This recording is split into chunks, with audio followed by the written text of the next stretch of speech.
Welcome to YOUCANIC. Today here in YOUCANIC we have a 2020 Buick Enclave, and on this Buick we are going over how you replace your lights. So all these lights up here, headlight, daytime running, anything up here, this is all an LED unit, so you have to replace if something goes bad in here or if it's cracked open, you need to replace the whole headlight housing. And so there, and then same thing here, this is LED here. This is the only light on this vehicle on the front that you can replace, and that is your turn indicator. And so you can replace that light bulb without removing the whole lot. You don't have to remove the bumper or anything like that. You just go have our steering wheels turn to the right and or left, depending which side you need to replace your turn indicator. And with the turn to the right, then you'll be able to undo the screws on the wheel well liner, and then be able to get that light bulb out.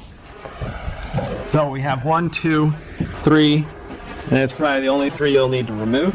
And you may find it easy to remove another couple, 3 on the bottom to be able to pull this back if needs be. These are going to be a T15. They could be a standard screw. It just depends if somebody has replaced any or not.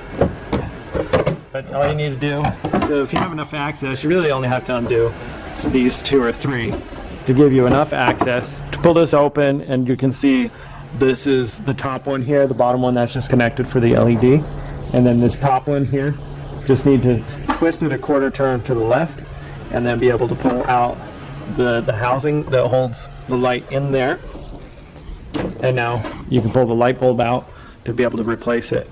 This light bulb here is just a 7444 natural amber, so you just get a new 7444 natural amber to be able to replace.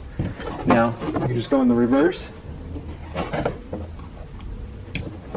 snap that into place, and then be able to reach up in here again, quarter turn to the right, tighten it back into place, and that is how you would replace that turn into light on your vehicle, left and right.